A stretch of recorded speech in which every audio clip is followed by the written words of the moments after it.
ये धरती बिपिन चंद्र पाल की धरती है और ये धरती भारतीय जनसंघ के संस्थापक डॉक्टर श्यामा प्रसाद मुखर्जी की धरती भी है। याद करिए, डॉक्टर श्यामा प्रसाद मुखर्जी ने इसी धरती में पैदा होकर क्या आह्वान किया था? उन्होंने कहा था, एक देश में दो प्रधान, दो विधान और दो निशान नहीं चलेंगे, नहीं चलेंगे। और डॉक्टर श्यामा प्रसाद मुखर्जी के सपने को साकार किया आज के देश के यशस्वी प्रधानमंत्री श्री नरेंद्र मोदी जी ने। कश्मीर में धारा 370 समाप्त करके कश्मीर के अंदर अगर बंगाल का भी कोई नौजवान जमीन लेना चाहेगा तो अब उसको कोई रोक नहीं सकता है। वह भी कोलकाता हो या फिर श्रीनगर, वह आराम से वहां आ जा सकता है, वहां संपत्ति खरीद सकता है।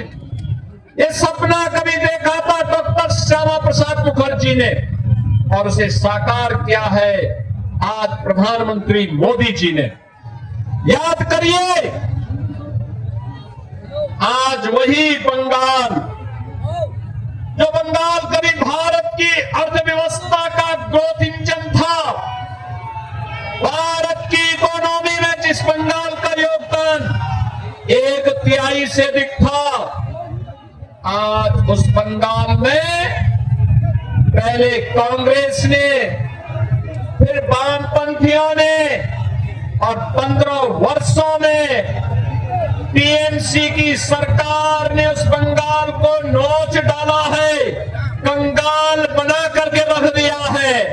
यहां पर किस हद तक भ्रष्टाचार होता है, चक्रवात में सहायता के नाम पर भ्रष्टाचार, गरीबों के हक का पैसा कटमनी में टीएमसी के गुंडे खा जाते हैं। मछुआरों और किसानों को सिर्फ झूठे वादे किए जाते हैं। यहां विकास नहीं, सिर्फ वसूली का तंत्र हावी होता है। याद करिए, कभी शिक्षा, संस्कृति, कला, अध्यात्म और उद्यम की भूमि रहा बंगाल, आज बदहाल है, बदहाल।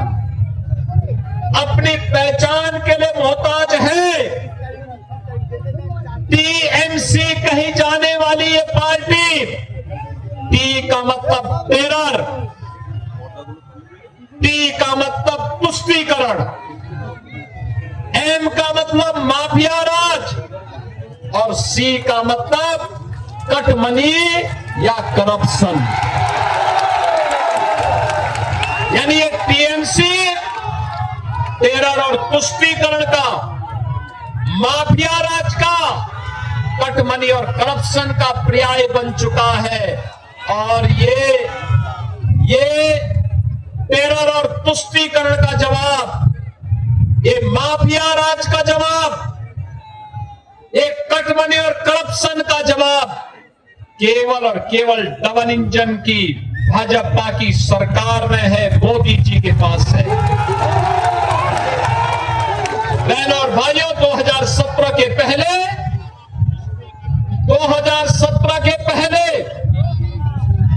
उत्तर प्रदेश में भी ऐसे इससे भी खराब सरकार थी, इससे बदहाल स्थिति थी। हर दूसरे दिन दंगा होता था, जनता को कोई सुविधा नहीं मिलती थी,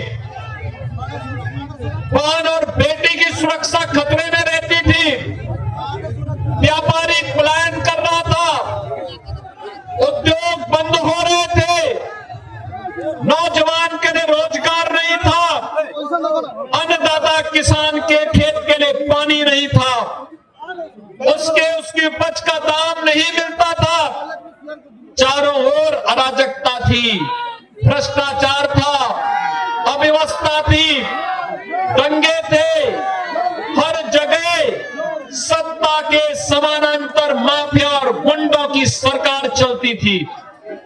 बहनों और भाइयों, उत्तर प्रदेश में 2017 में प्रधानमंत्री के लोकप्रिय नेता अभी आपके सामने आए हैं। बहुत जोरदार करतोध्वनि से उनका स्वागत करिए। वंदे वंदे वंदे। बहनों और भाइयों, आज बंगाल की जो स्थितियां हैं, राजनीतिक हत्याएं, हत्या का प्रयास, महिला अपराध, बेटी और बहनों की इज्जत के साथ जिस प्रकार का खिलवाड़ हो रहा है, और मुझे तो देख करके अफसोस हुआ जब कोलकाता का मेयर कहता है कि यहाँ की आधी आबादी को उर्दू बुलवाएंगे। मैं उनको बोलना चाहता हूँ कि यहाँ की जनता उर्दू नहीं, बंगला बोलेगी, बंगला बोलेगी, और कोई भी माई का लाल बंगाल की संस्कृति के साथ खिलवाड़ नहीं कर सकता है।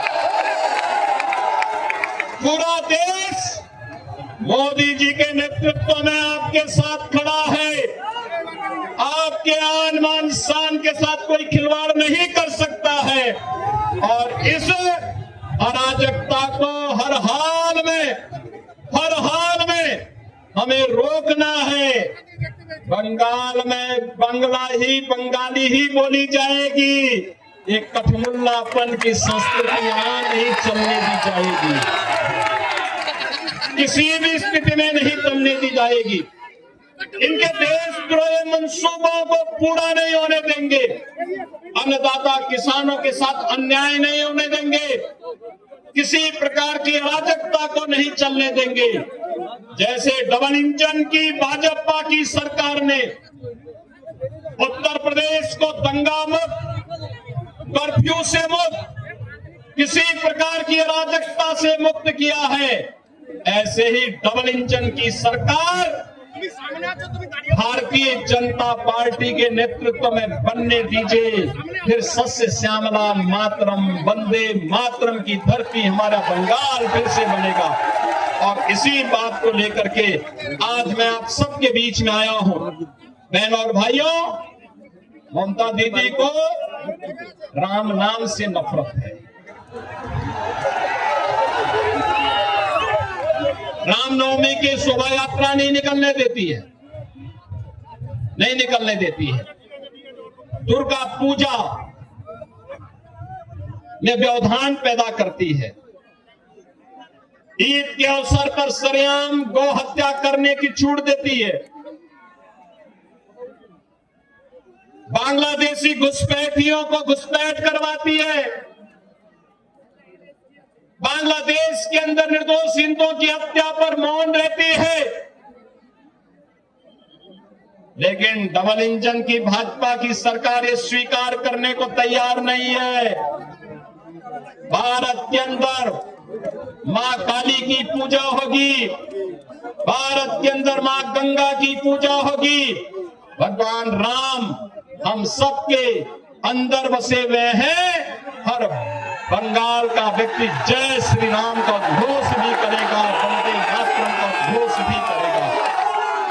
और वही कहने के लिए आज हम सब आए हैं। बहनों और भाइयों, हमें यहां पर एक बार फिर से बंगाल की पहचान को बनाना है। देश के समृद्धतम राज्यों में बंगाल को खड़ा करना है। बंगाल का युवा में वह सामर्थ्य है, बंगाल में वह शक्ति है। बंगाल ने जब अंगड़ाई ली है, पूरा देश उसका अनुसरण किया है।